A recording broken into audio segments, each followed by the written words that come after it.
Salam sepak bola, salam sehat dan salam sejahtera kepada teman-teman netizen yang 5B dan juga 3P. Apa nih 5B dan 3P ya teman-teman yang sudah menjadi viewers dan subscribers channel YouTube Bola Bung Binder tentu sudah mengetahui singkatan 5B dan 3P ini kan sudah sering saya sebutkan di video-video sebelumnya. Bagi subscribers dan viewers baru silahkan dong kalian juga klik video-video saya sebelumnya untuk mendengarkan analisa-analisa saya di video-video tersebut dan juga ya 5B dan 3P tersebut ya biar kalian penasaran juga. Anyway, di video kali ini saya ingin membahas tentang kemenangan besar, kemenangan telak, kemenangan bombastis dari klub asal Inggris Manchester United. Saya tidak ingat kapan Manchester United bisa menang dengan skor telak di UEFA Champions League. Terus terang, ini bukan bercandaan. Saya lupa dan saya juga tidak ingin cari. Tapi mereka dini hari tadi bisa menang telak dengan skor 5-0 itu pun lawan salah satu klub papan atas di Bundesliga Jerman saat ini, yakni Leipzig. Oke, dan Leipzig saat ini berada di puncak klasmen sementara Bundesliga. Jadi artinya mereka menang bukan lawan klub yang lemah atau klub kuda hitam. Ya, mungkin istilahnya Borussia Mönchengladbach ya, yang Real Madrid susah payah meraih hasil seri. Tapi ini adalah klub kuat dari Jerman. Bahwasannya bahwa mereka bukanlah klub dari Jerman yang biasa menjadi juara di Eropa itu lain hal lagi. Tapi kita tahu klub ini berkembang pesat dan mereka juga dilatih oleh Nagelsmann, ya, Julian Nagelsmann yang merupakan salah satu kandidat atau favorit pelatih baru Manchester United musim lalu pada saat memang Ole Gunnar Solskjaer kesulitan untuk meramu taktik ataupun strateginya agar Manchester United bisa tampil stabil. Tapi kita lihat kan di game yang dimainkan dini hari tadi, bagaimana kita lihat para pemain dari Manchester United bisa bermain tenang, passing mereka juga lebih akurat dan mereka juga bisa menyelesaikan pertandingan tanpa melakukan kesalahan baik di lini tengah ataupun di lini belakang. Kita tahu itulah yang menjadi persoalan MU, bahwa seringkali ada kesalahan dari para pemain mereka yang membuat mereka kehilangan poin atau juga kalah, bahkan mereka pernah kalah telak di English Premier League. Mari sekarang kita berbicara tentang pertandingan ini. Dan ternyata Pogba main bersama juga dengan Donny van de Beek, Matic dan juga Fred. Seperti apa formasinya? Kalau menurut saya formasinya ini adalah tetap 4-2-3-1. Artinya Pogba bermain di belakang Martial, Van de Beek di kiri, Greenwood di kanan, tapi sepertinya dua pemain ini juga silih berganti bertukar posisi mencari ruang yang bebas. How was the game? One way traffic atau satu jalur saja ini penyerangannya, yakni dari Manchester United. Kita tahu dari segi statistik juga di sini dari catatan saya memang MU secara possession kalah, tapi coba teman-teman perhatikan secara total shot dan juga total on target ya, kita lihat MU jauh unggul. Artinya MU memang tidak terlalu banyak mementingkan penguasaan bola, tapi mereka lebih cepat berkembang sebagai tim yang menyerang secara efektif di pertandingan ini. Karena memang itu yang dicari oleh Ole Gunnar Solskjaer, dan memang MU pada saat menghadapi tim yang bermain keluar menyerang atau juga mengambil inisiatif juga untuk menyerang, tidak hanya bertahan, MU memang lebih efektif. Contohnya dalam game ini Leipzig juga memberikan perlawanan ke Manchester United walaupun serangan-serangan mereka tidak bisa dibangun secara rapi karena begitu banyak blocking yang diberikan di lini tengah apalagi di defense. Oke, berbicara dari line up Leipzig, kita tahu mereka telah kehilangan Werner. Oke, siapa yang di depan? Ternyata di depan adalah Yusuf Poulsen. Oke, Poulsen ini adalah pemain yang memang diandalkan untuk mencetak gol walaupun ia belum banyak mencetak gol.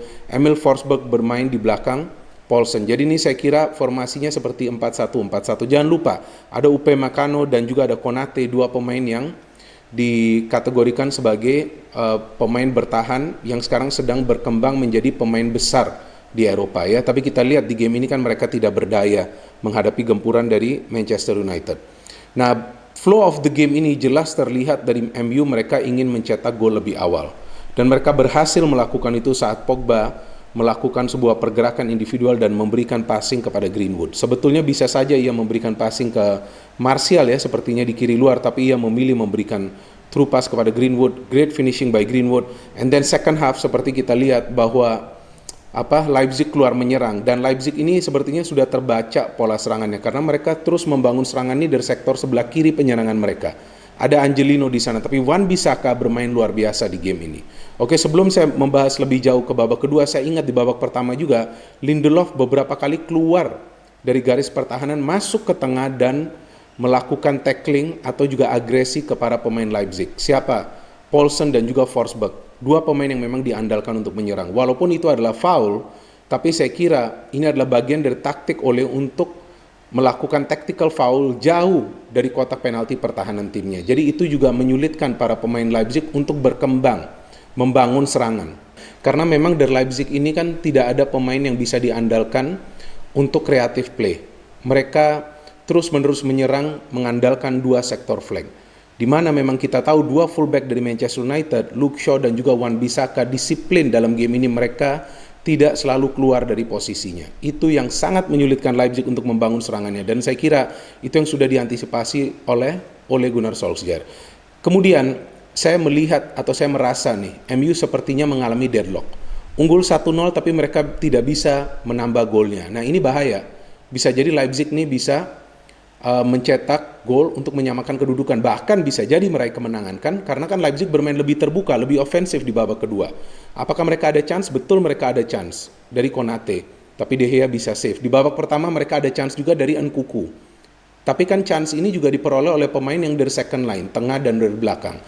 Artinya apa? Bahwa front line dari Leipzig ini tidak berkembang sama sekali karena pengawalan di lini pertahanan MU berjalan bagus dan terkoordinasi. Maguire no faults, dan pada saat memang MU kesulitan dan tidak bisa menambah gol, disinilah perlu reaksi dari Ole. Dan saya selalu jelaskan dan tegaskan bahwa pelatih itu yang sudah melatih klub-klub top di Eropa tidak bisa kita simpulkan atau kita nilai bahwa mereka tidak memiliki inovasi dalam merubah taktik atau dalam melakukan perbedaan dalam sebuah pertandingan. Oke, bisa saja mereka lakukan itu. Salah satu caranya adalah dengan mengganti pemain yang mungkin dari penilaian pelatih tersebut tidak berkembang dalam pertandingan. Oke, dan itu yang dilakukan oleh Ole Gunnar Solskjaer karena terus terang saya tidak melihat bahwa Donny van de Beek berkembang di game ini. Ya, memang pemain ini lebih ideal ditempatkan di belakang striker, tapi sepertinya ia bermain di sektor sebelah kiri. Walaupun di babak kedua ia banyak masuk dari tengah, bahkan ia sempat berupaya mencetak gol, tapi kita lihat ia mendapatkan tackling ya dari pemain Leipzig. Kita tahu umpan tersebut diberikan oleh Martial. Jadi Martial bermain sedikit ke kiri.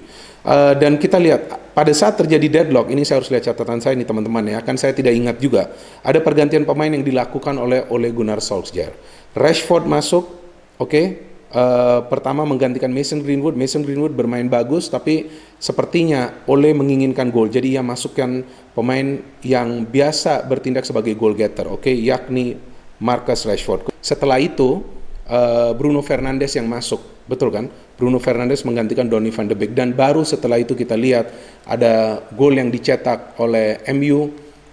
Bruno memberikan umpan kepada Rashford, tapi VAR menilai bahwa itu tidak offside, mungkin karena memang Rashford belum melewati garis tengah lini tengah. Dan setelah itu kita tahu MU betul-betul membabi buta untuk menyerang ke pertahanan dari Leipzig. Ya, artinya memang mereka tidak peduli lagi untuk bermain defensif. Mereka tahu ini sekarang momen mereka untuk menghajar Leipzig. Dan Rashford bisa merubah skor menjadi 3-0 melalui aksi individualnya. Oke, ia bisa melewati Upamecano, di mana kita tahu Upamecano dikatakan sebagai salah satu back yang sekarang sedang berkembang di Eropa, tapi Rashford membuatnya begitu mudah untuk melewati Upamecano. Oke, third goal for MU, second goal for Rashford. Kemudian kita tahu bagaimana Rashford tetap bermain kencang, dan akhirnya Martial yang kita tahu ya, sepertinya dijatuhkan ya Martial di dalam kotak penalti. Ia mendapatkan umpan dari Fred, dan kemudian ia sendiri yang mengeksekusi penalti tersebut. Ya, bagus juga nih Fernandes mengalah, dan akhirnya gol hat-trick dari Rashford, umpan dari Martial. Jadi memang di sini kita melihat bahwa teamwork makes the magic work for Manchester United. Jika teamworknya tidak bagus, apakah itu di tengah, di belakang, dan juga di depan, tampak ya level of disiplin dari para pemain MU juga menurun. Dan jika level of disiplin menurun, di sanalah kita melihat bahwa MU, para pemainnya sering membuat kesalahan dalam sebuah pertandingan. Jadi yang memang menjadi persoalan bagi Ole Gunnar Solskjaer selama ini adalah pada saat timnya mengalami kesulitan untuk mencetak gol tambahan, untuk menyamakan kedudukan, atau juga untuk menahan serangan dari para pemain tim lawan. Kenapa itu bisa terjadi? Tentu ini juga terkait dari performance para pemain di atas lapangan. Saya tegaskan hal tersebut juga di post match analisa saya tentang pertandingan Real Madrid. Jika pemain tidak perform, ini juga akan menyulitkan taktik dari pelatih yang telah ditetapkan untuk berfungsi secara baik dalam sebuah pertandingan. Jadi kita juga tidak bisa terus-menerus menyalahkan pelatih. Pelatih tentu sudah memberikan instruksinya secara jelas dan tegas kepada para pemain. Tapi jika para pemain tidak bisa tampil dengan kerjasama yang baik, tidak kompak, dan juga tidak disiplin, nah itu yang bisa membuat tim kalah. Dan biasanya memang kekalahan tersebut disalahkan kepada pelatih. Dalam game ini terlihat jelas bagaimana Ole bisa memberikan reaksi dari performance timnya pada saat mengalami deadlock. Oke, dari segi defense kita lihat MU sama sekali tidak mengalami persoalan untuk menahan serangan dari para pemain Leipzig yang akhirnya mereka mendapatkan kesulitan untuk mencetak gol tambahan. Tapi ternyata Rashford masuk dan ia adalah super sub di pertandingan ini seperti yang biasa dilakukan oleh Ole Gunnar Solskjaer. Betul kan? Ia juga sering masuk sebagai pemain pengganti dan mencetak gol. Bahkan saya masih ingat Ole Gunnar Solskjaer mencetak 4 gol atau 5 gol ya lawan Nottingham Forest di sebuah pertandingan Premier League pada saat ia masuk sebagai pemain pengganti.